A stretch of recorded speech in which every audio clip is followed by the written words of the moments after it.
Assalamualaikum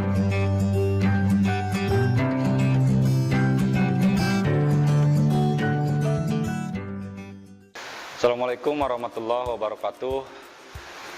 Berjumpa lagi bersama Bapak, tetap di pembahasan kelas 11. Materi kali ini yang akan dibawakan di bab 14 tentang menatap masa depan dari peradaban Islam masa modern.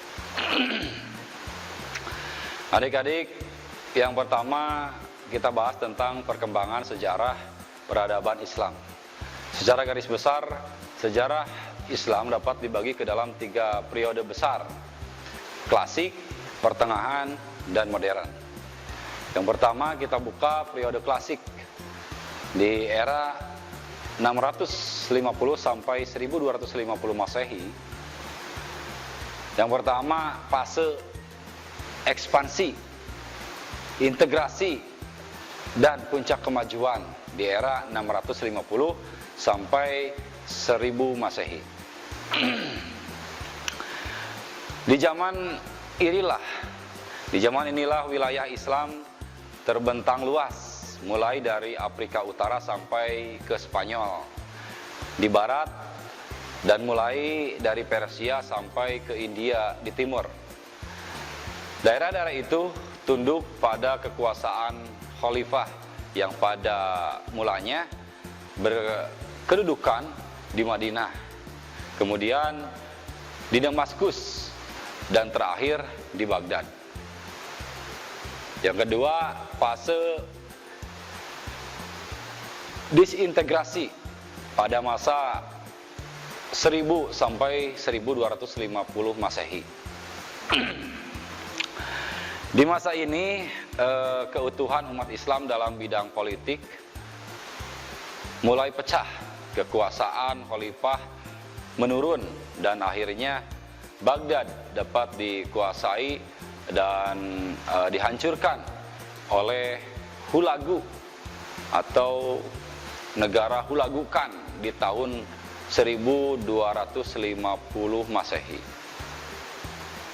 Khalifah sebagai bidang kesatuan politik umat Islam menghilang. Nah, di periode pertengahan, di fase kemunduran 1250 sampai 1500 Masehi, perbedaan antara Sunni dan Syiah, demikian juga antara Arab dan Persia, mulai dimunculkan kembali dan bertambah nyata terlihat. Dunia Islam terbagi dua. Bagian Arab yang terdiri atas Arab Saudi, Irak, Suriah, Palestina, Mesir, dan Afrika Utara. Dengan 4 Lesir ya, sebagai pusat peserta bagian Persia yang terdiri dari Balkan, Asia Kecil, dan Asia Tengah, dengan Iran sebagai pusat. Nah, kebudayaan Persia yang mengambil bentuk internasional mendesak kebudayaan Arab untuk menutup pintu ijtihad. Demikian juga dengan Torekat yang pada saat itu berpengaruh negatif, karena perhatian pada ilmu pengetahuan masa itu kurang sekali. Sedangkan di barat, umat Islam Spanyol saat itu dipaksa masuk Kristen atau keluar dari daerah tersebut.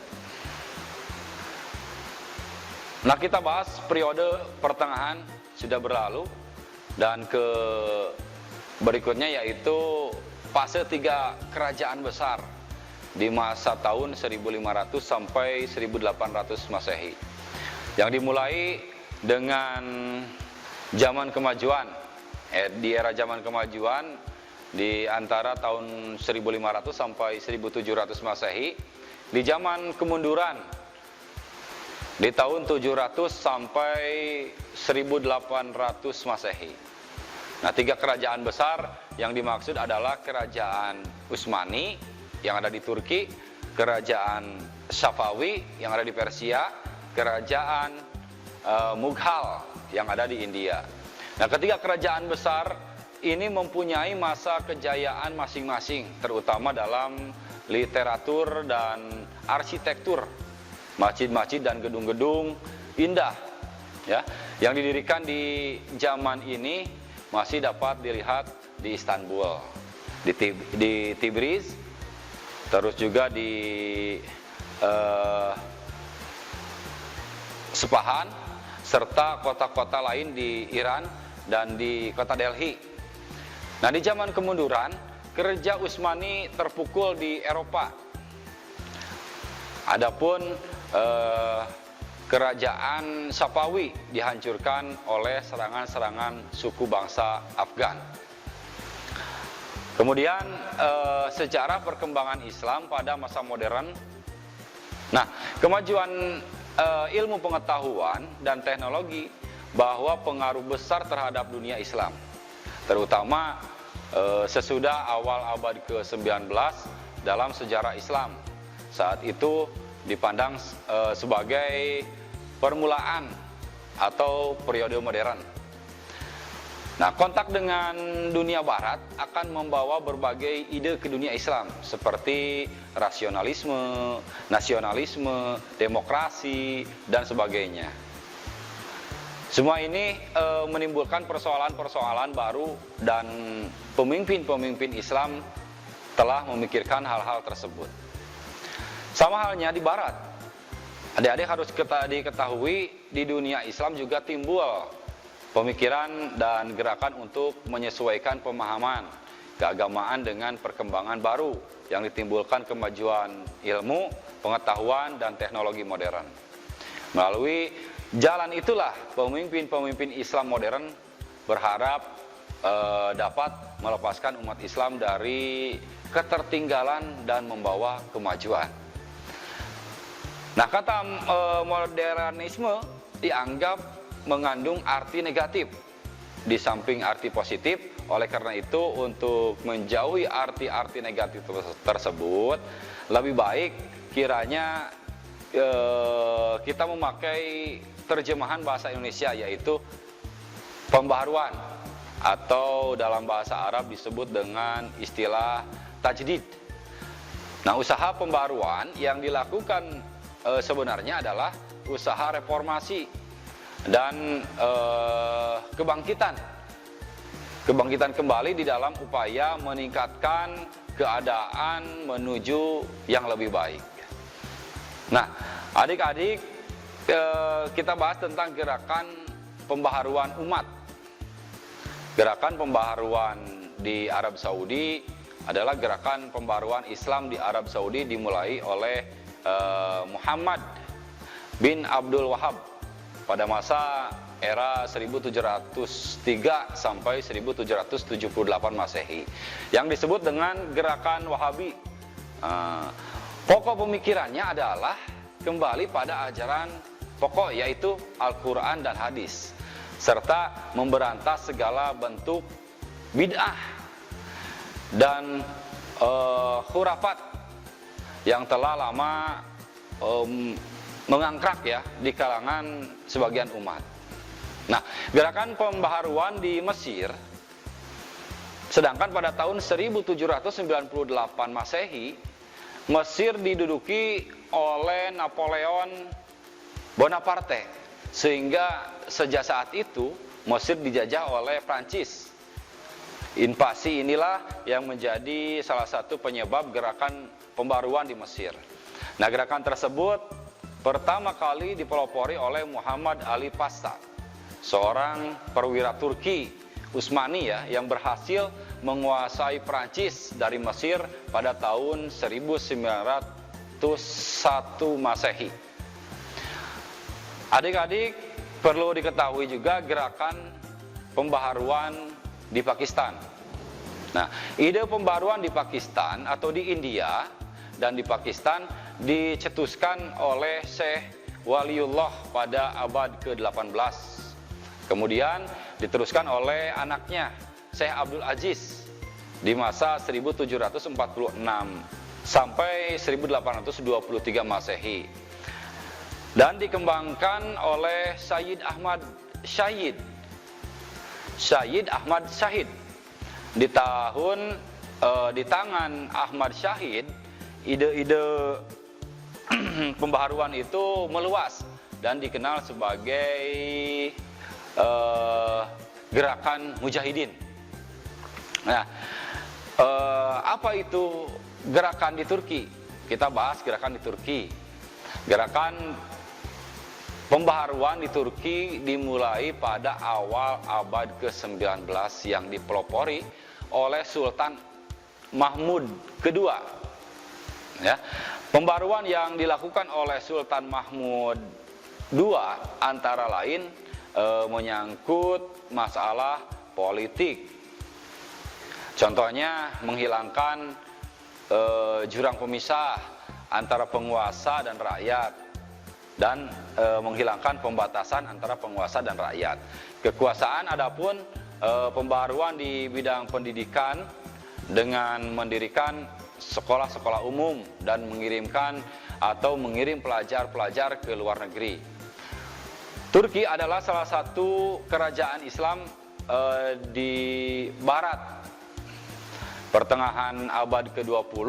Oleh karena itu tidak heran jika pembaharuan pemikiran Islam banyak dipengaruhi oleh paham yang berkembang di barat, seperti nasionalisme, liberalisme, sosialisme, dan juga demokrasi. Di satu sisi mereka ingin mempertahankan sipil kerajaan yang dipimpin oleh seorang khalifah, sementara di sisi yang lain ingin mengubah bentuk negara menjadi republik. Nah, adik-adik, gerakan pembaharuan di Indonesia, setelah tadi gerakan pembaharuan di luar, sekarang kita bahas tentang gerakan pembaharuan di Indonesia. Nah, Syekh Ahmad Surkati, pendiri organisasi keislaman Al-Irsyad dan Jam'atul Khair, merupakan tokoh yang sangat berpengaruh terhadap gerakan pembaharuan di Indonesia pada awal abad ke-19. Namun sejarah gerakan pembaharuan Islam di Indonesia dipelopori dengan datangnya Haji Miskin dan kawan-kawannya ke Minangkabau. Setelah menunaikan ibadah haji tahun 1802 Masehi, mereka dinamakan kaum Padri yang berpakaian serba putih dan mengadakan perubahan serta membawa ajaran salaf. Adik-adik, ajaran salaf adalah ajaran yang telah dijalankan oleh para sahabat Nabi dan tabi'in. Mereka menjalankan Al-Quran dan Sunnah secara murni dan konsekuen, serta apabila terjadi sesuatu permasalahan, mereka menggunakan ijtihad sebagai sumber hukum ketiga. Nah, gerakan salaf ini telah dirintis oleh Haji Miskin ya, dan kawan-kawan, diteruskan oleh Syekh Ahmad Khatib yang lahir. Ajaran Salafi adalah ajaran yang telah dijalankan oleh para sahabat Nabi dan tabi'in. Mereka menjalankan Al-Quran dan Sunnah secara murni dan konsekuen, serta apabila terjadi suatu permasalahan, mereka menggunakan ijtihad sebagai sumber hukum ketiga. Nah, gerakan Salafi ini telah dirintis oleh Haji Miskin dan kawasannya, diteruskan oleh Syekh Ahmad Khatib yang lahir tahun 1855 pada tahun Haram. Di antara murid-muridnya adalah Syekh Muhammad Jamil ataupun Jambek ya, Syekh Haji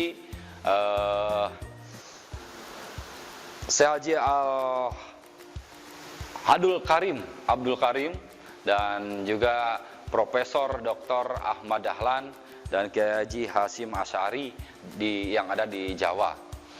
Nah, di Minangkabau, murid Syekh Ahmad Khatib Sambas menyuarakan perlunya membuka pintu ijtihad dengan menggunakan Al-Quran dan hadis sebagai pedoman utama mereka melakukan pembaruan di segala bidang, terutama bidang pendidikan, di antaranya juga dengan membuka lembaga pendidikan modern berupa sekolah Tawalib, Sumatera Tawalib, bahkan membuka pesantren putri diniyah, yaitu putri di Padang Panjang. Nah, adik-adik, perlu diketahui juga gerakan pembaruan ini terus berkembang sehingga terjadi pergerakan nasional dengan munculnya organisasi-organisasi Islam seperti Muhammadiyah yang didirikan oleh Kiai Haji Ahmad Dahlan di tahun 1912 Masehi yang ada di Yogyakarta. Pemahamannya adalah menolak menolak semua bentuk tradisi yang telah mengakar di masyarakat yang tidak sesuai dengan ajaran Islam. Nah, dan kemudian kalian juga harus tahu tentang munculnya pula Nahdlatul Ulama. Nah, atau yang dikatakan atau disebut sekarang NU yang didirikan oleh Kiai Haji Hasyim Asy'ari pada tanggal 31 Januari 1926. Nah, NU memiliki peran besar dalam perjalanan bangsa dan kebangkitan umat yang basisnya adalah para kiai dan santri dari ribuan pondok pesantren yang ada tersebar di seluruh pelosok negeri. Nah, selanjutnya adik-adik juga harus mengambil kesimpulan dan hikmahnya dari pembelajaran ini, terutama pembahasan tentang kejayaan Islam, apalagi sekarang mulainya dibesarkannya Nahdlatul Ulama. Nah, di sinilah sebagian kecil sejarah Nahdlatul Ulama dari tahun 1926 Hijriah. Mudah-mudahan di pertemuan kali ini ada manfaatnya, juga menambah ilmu untuk adik-adik semuanya, dan mohon maaf apabila ada kekurangan, kehilapan dan kata-kata yang kurang berkenan dari Bapak.